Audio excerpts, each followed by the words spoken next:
Hi, welcome everyone. It's so great to do an in-person event. This is my first one. I've only been moderating on Zoom, and it's really a great experience. I'm also glad to see a man here as well. So welcome. So Dipali and Vinati have had different starts to their journeys. Dipali got married at a young age, was a homemaker, looked after her kids for a few years, and then she entered Wellspun India, which was started by her husband. Vinati, on the other hand, started accompanying her father to board meetings when she was just a teenager, was groomed for the role by studying chemical engineering, and then entered the company.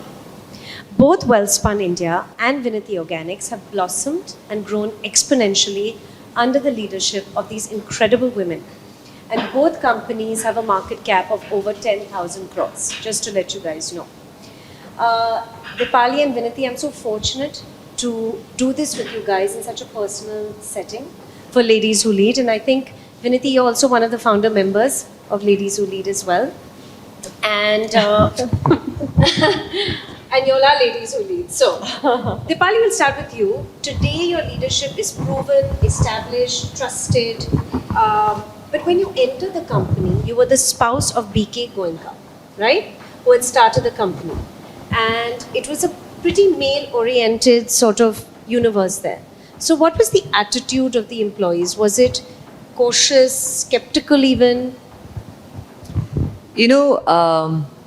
So before Wellspun India, I started my brand Spaces in 2003.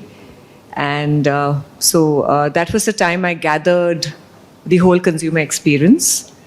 And then 2010 was the time I got on board of Wellspun India. It was a male's world. It was different because, I've overheard conversations that she doesn't even know anything. Why have you got her on board? Very, very apprehensive. It knocked me out. But the important thing is, I said, wait a minute. What I get on the table is my emotional quotient, my knowledge of the consumer, because the other side is a woman. And I think that was the opportunity, and I still believe, while I learned the ropes of manufacturing while being on the floor, but importantly, I got that difference on the floor by setting up differences in the way the businesses were run. Today we have 30% women at Wellspun India, which was just 7% that time. Looking at the consumer first, outside, inside, was very, very important. Innovation became the way forward. So I think those were the important things that came on the table for me, Devna, and it has just begun. Amazing. And I love that you said that, you're a woman who, basically the customer eventually on the other side was a woman. Yeah. So why should a man make those decisions? Yeah. So that's incredible. Vinati, you were obviously more groomed for the role, but you had your own challenges because when you entered, you had to take a unit that was not making money. You had to turn it around, spin it into a money spinner. So those were very different challenges for you. So while you were groomed, while it was not sort of an unwelcome, how was your entry? You've done your homework, huh? For sure. Had to with you too. No, you're right. Well, I did study engineering and business. But that also gave me a lot of opportunities. When I joined this company, which my father started, was a very small company. It was a 20 crore company. We were making one product and selling it only domestically. I was working as a consultant in New York. I could have done anything. But I had interned with him, and it was my father's wish that I do join him for some time, so I joined. Pretty soon I realized that there's a lot of potential here. Luckily, I joined in 2006, and 2007 was a cusp year for our company. I say it was a transformational year. Our loss-making product, ATBS, which we had started in 2002, I managed to get a consultant on board that showed us exactly what was wrong with the product, the quality. We turned it around. Right when we were making the decision whether to shut it down or sell it off to our customer, that's when we got the consultant, we turned it around. We started expanding the capacity of that product. We were doing 1,000 tons back then. Today we are doing 40,000 tons. It's the largest product in our portfolio. It accounts for 50% of our revenues. It's 95% exported. We were able to bag a lot of foreign customers. All this happened in the last 10 years, in the last 15 years. And along with that product came in other products. We backward integrated to its raw material, which we were importing. We started now from that raw material. We make other products that are used in fragrance industries, that are used in plastics. So it's been an interesting journey. Yeah. Yeah. I think at the heart of it is good decisions, right?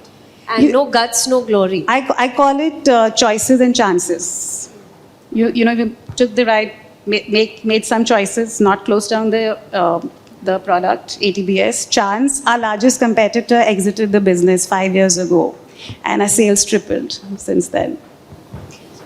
So that brings me to the fact that both of you have done exceptionally well in the pandemic, largely because of great leadership, but also there's been a little bit of lady luck in the sense that you both are in export-oriented industries and companies, and the US accounts for some part of that. So the demand stayed strong in the US. So if you were able to scale up, and if you had the wherewithal and the guts to scale up at this time, to sort of cater to that kind of demand, you're a winner. Go ahead.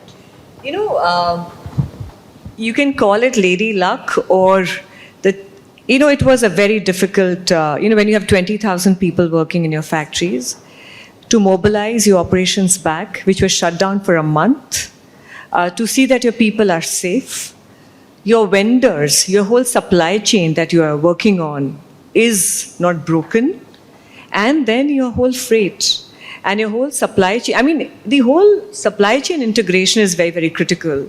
So I think while the markets were booming, there were opportunities, but I think the whole supply chain was a very important aspect of safeguarding, whether it was your cotton, whether it was your commodities. I mean, for me today, I'm looking at the market and demand and supply, because the whole homebody economy just people were staying at home. Health and wellness became very, very important.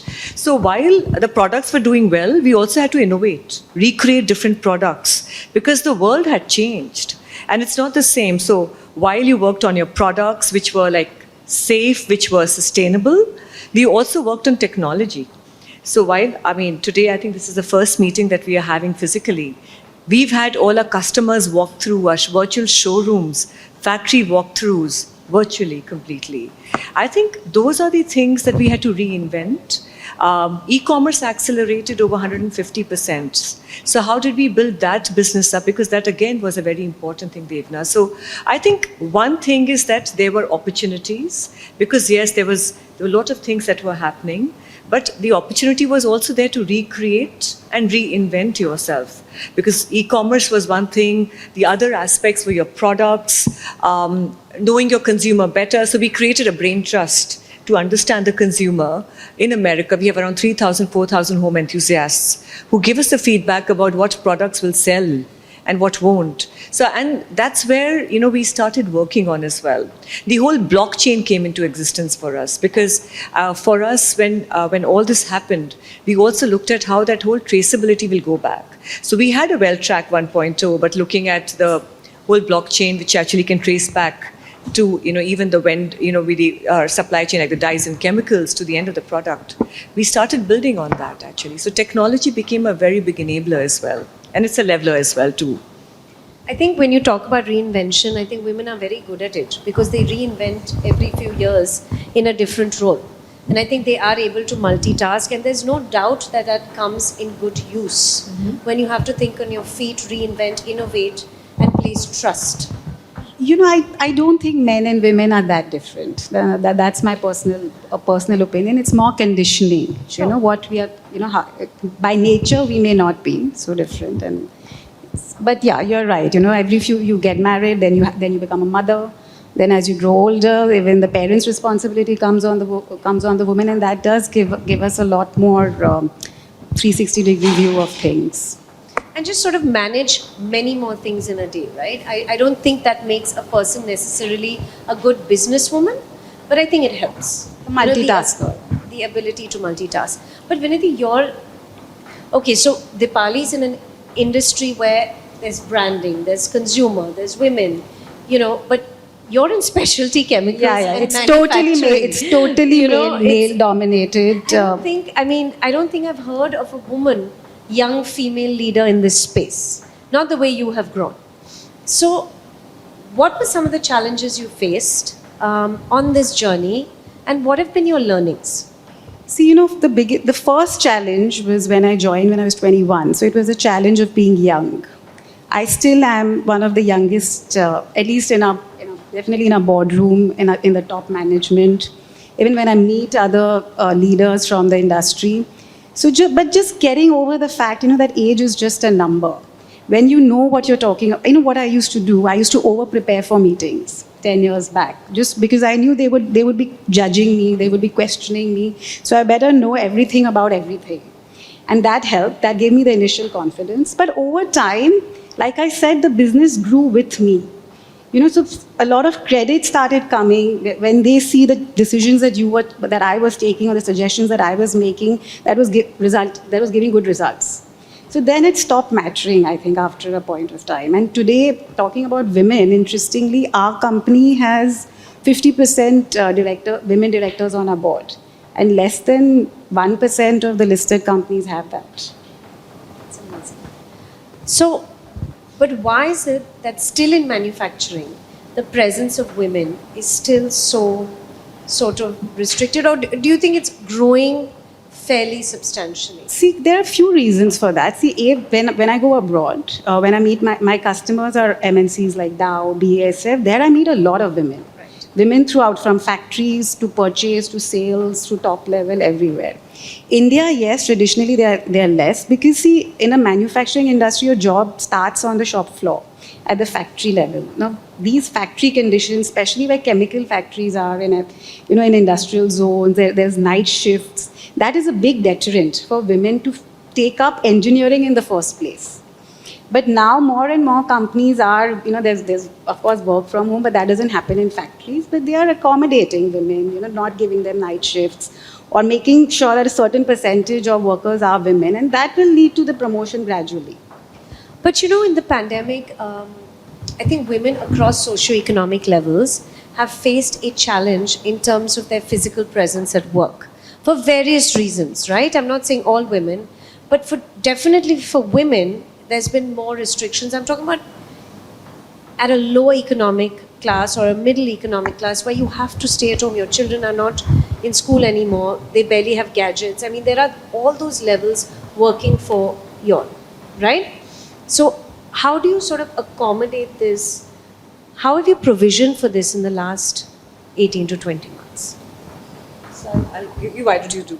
Okay, so I have 2 young kids, and they were both schooling from home for almost 15 months. But for me, at least personally speaking, my husband and I, everything is 50-50.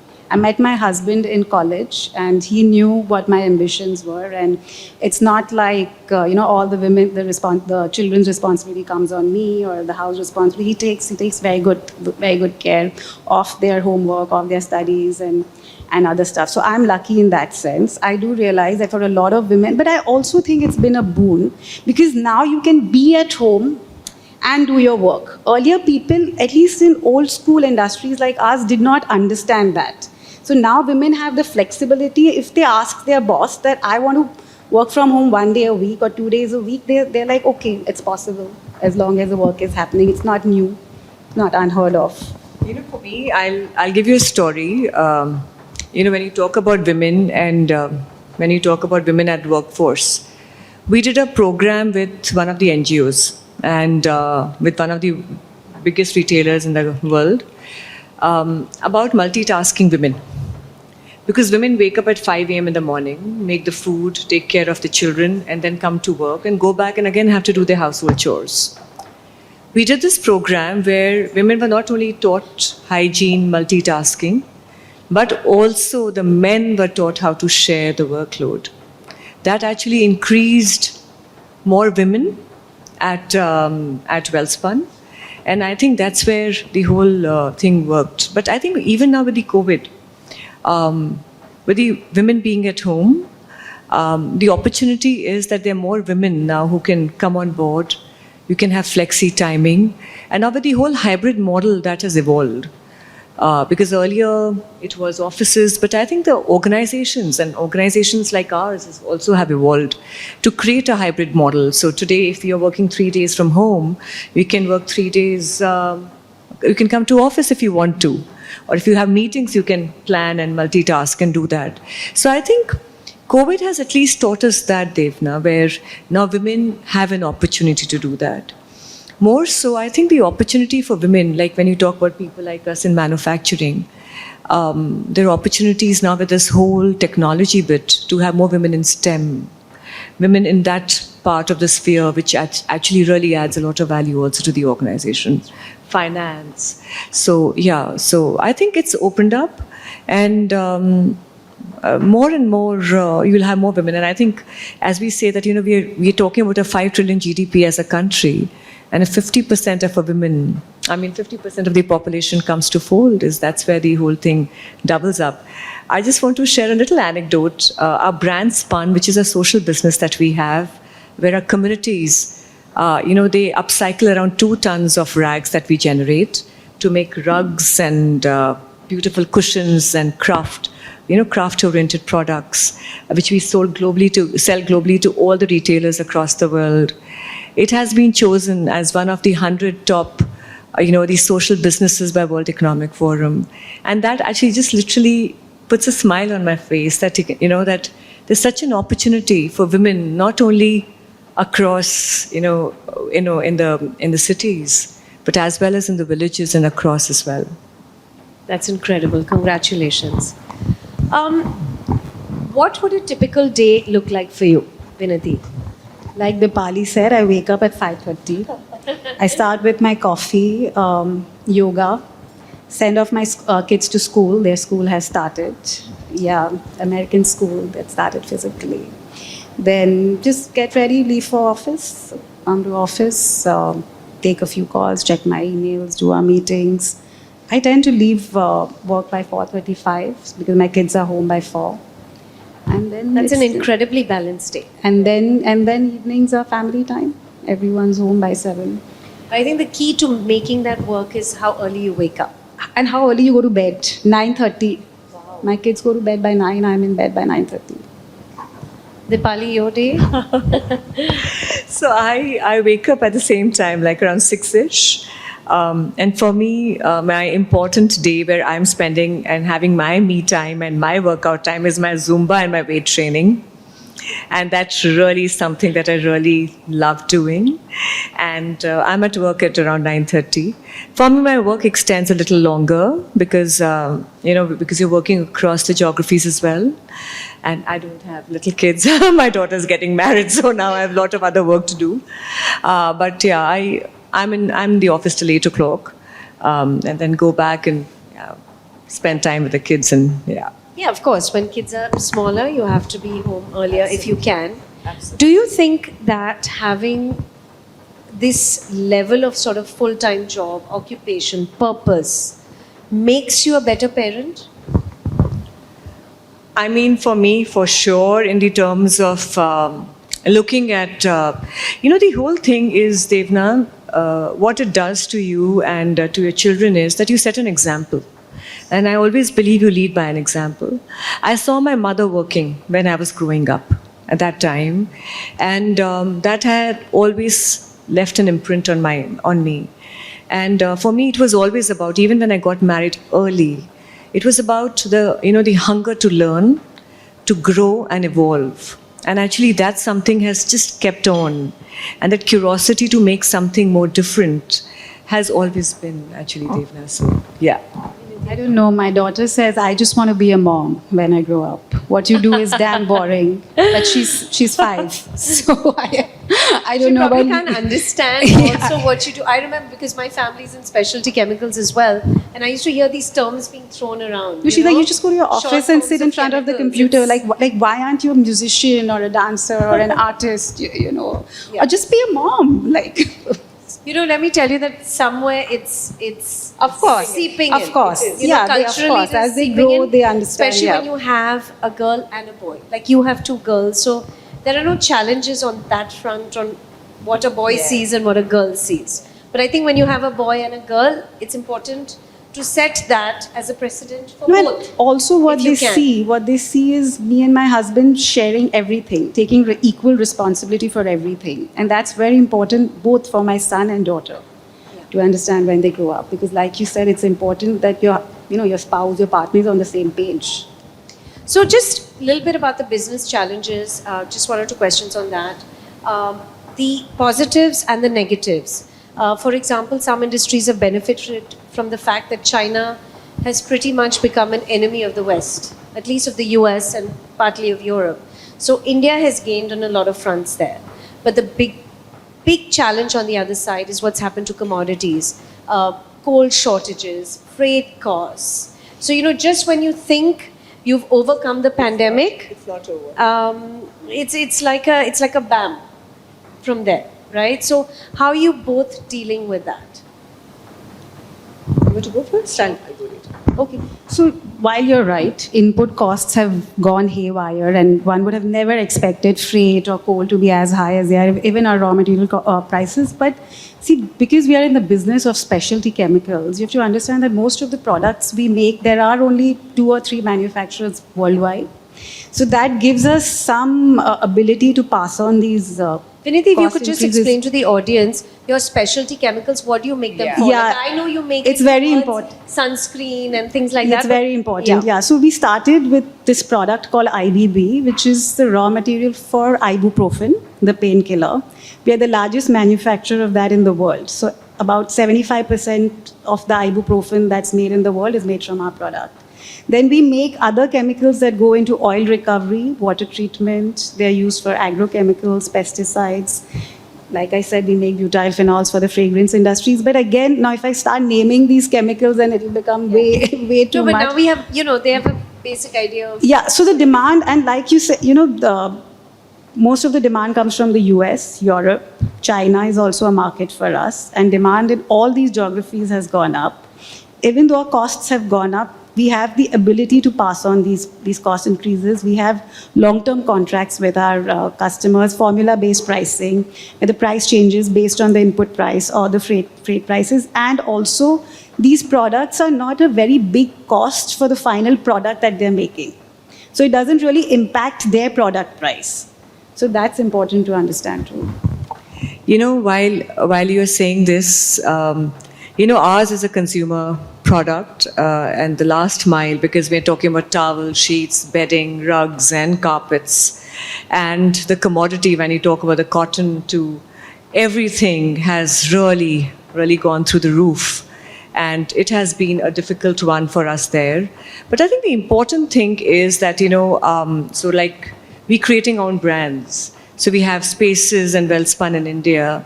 And we're creating a D2C brands in America. We have licenses like Martha Stewart and Scotch Living, and a brand, a Christie Living in UK. Wellspun towels were also at the Wimbledon, I remember, right? Yeah, they are, yes. And the important thing is how closer are you coming to the consumer?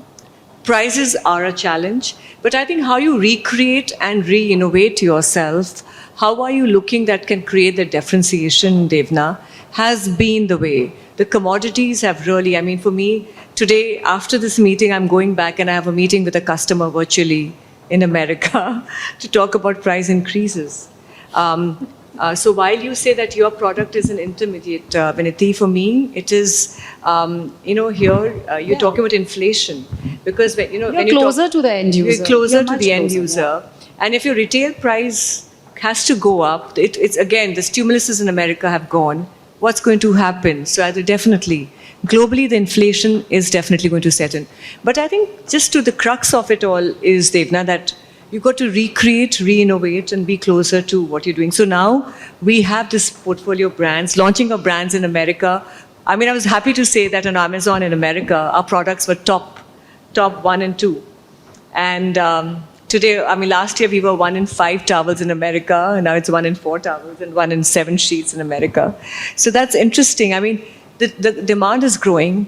China, being what you said, is an aspect, Devna, but I'll tell you one thing, China is the factory of the world. All said and done, whatever happens, China will continue to be a very important supplier to the world, whatever we do. And I think for us in India, we have to really grow exponentially.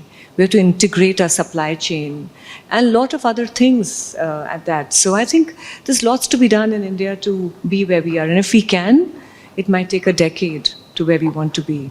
But it's a great opportunity for India to be in right now. For us, I think in textiles, when I talk about cotton, earlier, I mean, India not only now is the biggest grower and also biggest supplier of cotton.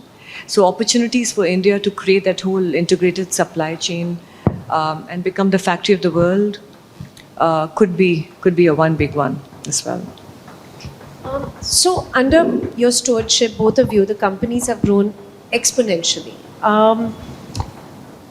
Are there some moments where you actually sat back and said, okay, I feel very proud of what I've done? You know, are there moments like that, turning points in the company, or, you know, decisions that were tough but sort of resulted, the gamble paid off really well?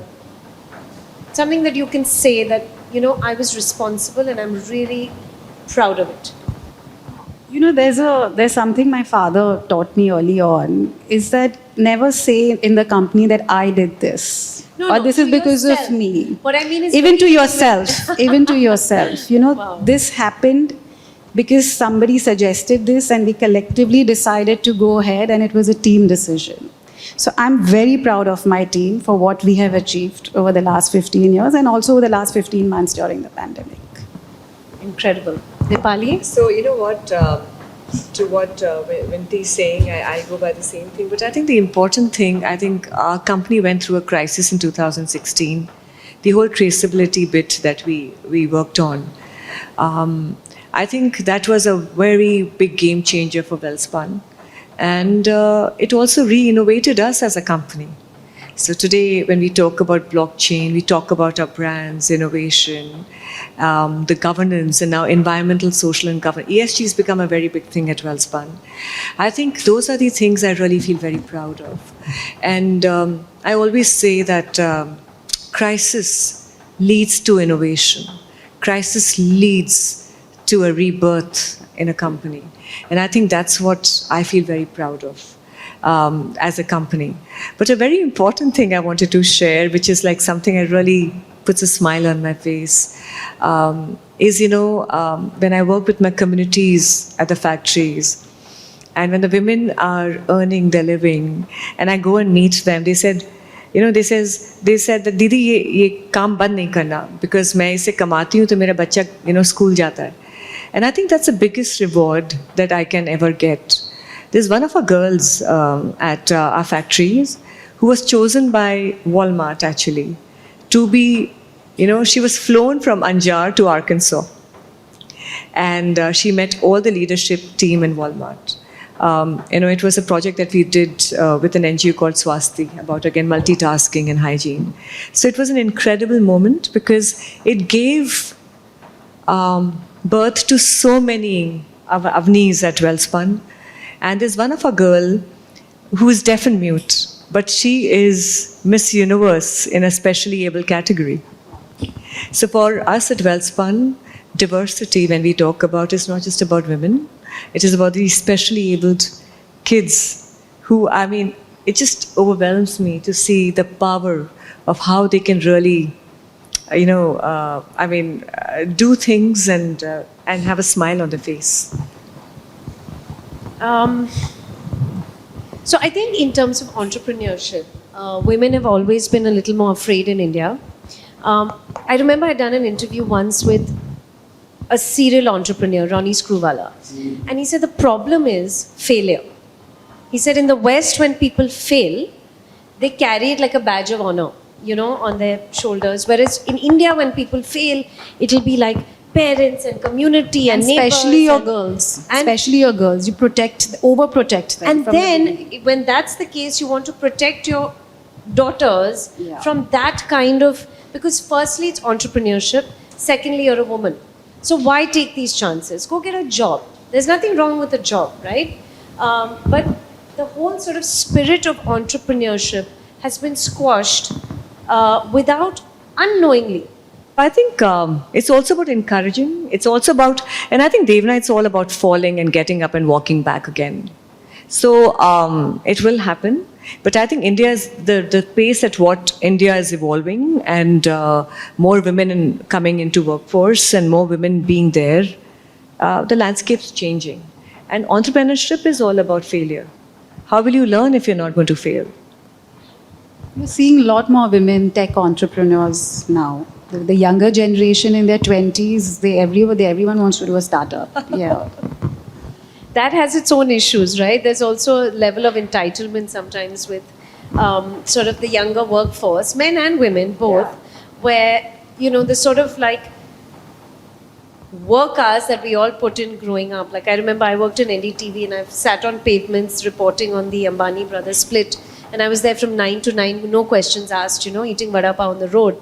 But, you know, there's a higher degree of entitlement and maybe more of an awareness of your own rights in the workforce as a woman. Absolutely. And in fact, now there are VCs, PE guys who they have to give a certain percentage of funding to women-led startups. So you'll see this landscape is changing, and It India is changing. catching up. And I think in a country like India where, you know, political female leaders, bankers, I mean, that kind of landscape can probably set a precedent for the entire world, right? But I think it still has to infiltrate through the country because of varying mindsets. But I'll tell you, Devna, with the world, that is changing, and I just I'll give you a perspective. So while as India is evolving, I think we got to, and I think India is learning from America. America basically promotes women entrepreneurship, women leadership. I'm really, happy to share our products that go to Walmart or to a Sam's Club has a women-led kind of a logo because I lead the business there. The hospitality businesses like Marriott and the others, they want women at the forefront. So that's an opportunity that you see in you're seeing that in America and globally, and that definitely is coming to India as well. Thank you so much. This has been amazing. And on behalf of Ladies Who Lead, I think we've all learned a lot today. And I look forward to the time where you're referred to as leaders and not Women as leaders, women not leaders. as women. Yes? Thank you so much.